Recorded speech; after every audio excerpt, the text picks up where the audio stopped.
दिल्ली में आम आदमी पार्टी और कांग्रेस के बीच सीट शेयरिंग पर सहमति बन गई है। नॉर्थ दिल्ली और पूर्वी दिल्ली की सीट को लेने से दोनों ही पार्टियां बच रही थी। ऐसा क्या था?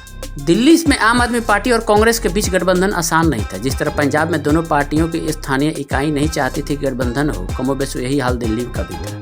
दिल्ली में एक तरफ जहां आम आदमी पार्टी विधानसभा चुनाव में लोकप्रियता के नए रिकॉर्ड बना रही है, वहीं दूसरी ओर नगर निगम पर भी कब्जा करके पार्टी ने अपनी अहमियत बरकरार रखी है। पर पिछले लोकसभा चुनाव में जिस तरह आम आदमी पार्टी को कांग्रेस से कम वोट मिले, उससे दिल्ली को लेकर कांग्रेस बहुत उत्साहित थी। समान तौर पर यही लग रहा था कि कांग्रेस किसी भी सूरत में आम आदमी पार्टी से कम सीटों पर दिल्ली में गठबंधन के लिए राजी नहीं होने वाली है। पर अचानक स्थितियां बदली और जिस तरह उत्तर प्रदेश में अखिलेश यादव ने कांग्रेस को 17 सीट देना स्वीकार कर लिया, उसी तरह आम आदमी पार्टी ने भी कांग्रेस को 3 सीटें देनी स्वीकार कर ली, जिसे कांग्रेस ने खुशी खुशी स्वीकार कर लिया। एक कांग्रेस और आम आदमी पार्टी दोनों ही के लिए बड़ी किसी कुर्बानी से कम नहीं था। वैसे तो इन दोनों पार्टियों के बीच गठबंधन के पीछे कम से कम ये 4 परिस्थितियां महत्वपूर्ण कारक है, पर उनमें योगी आदित्यनाथ पेच भी कम महत्वपूर्ण नहीं है। आइए जानते हैं कि इन दोनों पार्टियों के बीच गठबंधन में उत्तर प्रदेश के सीएम योगी आदित्यनाथ की चर्चा क्यों हो रही है। 2014 और 2019 के लोकसभा चुनाव में दिल्ली के सभी 7 सीटों के वोटिंग पैटर्न का विश्लेषण करें तो आम आदमी पार्टी और कांग्रेस मिलकर भी बीजेपी को हराने की स्थिति में दूर दूर तक नहीं है। दिल्ली की सभी सीटों पर बीजेपी का प्रदर्शन 2019 में 2014 के मुकाबले भी काफी बेहतर हुआ। जैसे दिल्ली के सभी 7 सीटों पर जहां 2014 में कांग्रेस को औसतन 15% वोट मिले थे और आम आदमी पार्टी को औसतन 33% वोट मिले थे, पर बीजेपी ने 46% वोट हासिल किया था। 2019 के लोकसभा चुनाव में कांग्रेस और बीजेपी दोनों का वोट प्रतिशत बढ़ा, पर आम आदमी पार्टी का घट गया। कांग्रेस का औसत वोट शेयर अगर 22% रहा तो वह दूसरे स्थान पर रही। आम आदमी पार्टी का औसत वोट शेयर 18% रहा और पार्टी की दिल्ली में सरकार होते हुए भी तीसरे स्थान पर पहुंच गई। बीजेपी ने अपना वोट परसेंट 46% से बढ़ाकर 57% तक बढ़ा लिया।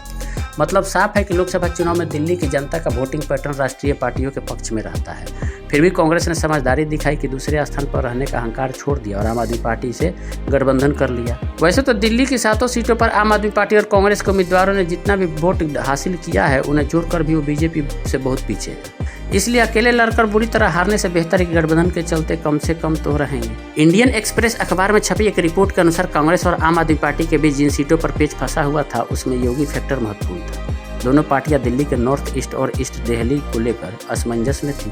इन दोनों सीटों को दोनों पार्टियों अपने अपने पाले में नहीं रखना चाहती थी। एक वरिष्ठ कांग्रेसी नेता के हवाले से एक्सप्रेस लिखता है कि आम आदमी पार्टी शुरू से ही राष्ट्रीय राजधानी में एक साथ आने के पक्ष में थी, पर कुछ सीटों को लेकर मतभेद था जिन पर कांग्रेस दावा कर रही थी, पर आम आदमी पार्टी के प्रस्ताव में 3 सीटें शामिल थी, नॉर्थ ईस्ट चांदनी चौक। लेकिन यह हमें स्वीकार नहीं था क्योंकि उत्तर पूर्वी और पूर्वी दिल्ली की सीमा उत्तर प्रदेश से लगती है। इनमें से एक तो मैनेज किया जा सकेगा, लेकिन दोनों को नहीं।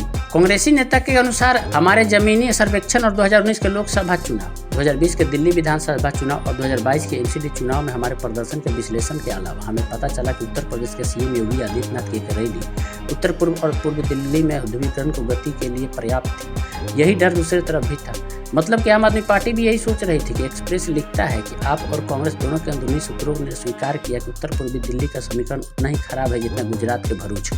दिल्ली की नॉर्थ ईस्ट और ईस्ट दिल्ली सीट बीजेपी की मजबूत सीट बन चुकी है। पिछले चुनाव में दोनों ही जगहों से बीजेपी के प्रत्याशियों ने 3 लाख से अधिक वोट से चुनाव जीता था। नॉर्थ ईस्ट से मनोज तिवारी तो ईस्ट दिल्ली से गौतम गंभीर यहाँ से सांसद बने। ये दोनों लोकसभा क्षेत्रों की सीमाएं उत्तर प्रदेश की सीमाओं से मिल रही है। उत्तर प्रदेश में कानून व्यवस्था की स्थिति जो सुधार हुआ है, उसे यहाँ के लोग अपनी आंखों से देख रहे हैं। कभी बदमाशों का शरण स्थल यूपी हुआ करता था। दिल्ली से भागकर यूपी में शरण लेते थे गुनाहगार। अब स्थितियां उल्टा हो चुकी है। दिल्ली में अपराधी सुकून महसूस करते हैं। बिजली और सड़क की स्थितियां भी बेहतर हुई है। ठीक उसके उलट दिल्ली की तरफ परेशानियां बढ़ी है। इसके साथ ही इन क्षेत्रों में यूपी के लोग काफ़ी आकर बस गए हैं, जिन्हें आना जाना यूपी में लगा रहता है। पिछले चुनाव का वोटिंग ट्रेंड भी यही कहता है कि बीजेपी को अब ये दोनों सीटें मजबूत बन चुकी है।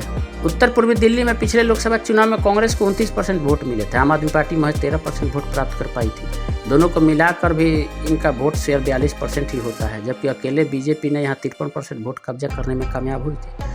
उत्तर पूर्वी दिल्ली संसदीय क्षेत्र के तहत सीमापुरी, गोंडा, सीलमपुर, गोकुलपुर, रोहतास नगर, बाबरपुर, करावल नगर, बुराड़ी, तिमारपुर और मुस्तफाबाद जैसे विधानसभा क्षेत्र आते हैं। यहाँ पर कई घनी मुस्लिम बस्तियाँ हैं, जिनके चलते वोटिंग के दिन तक वोटों का ध्रुवीकरण हो जाता है। फायदा इसका बीजेपी को मिलता है।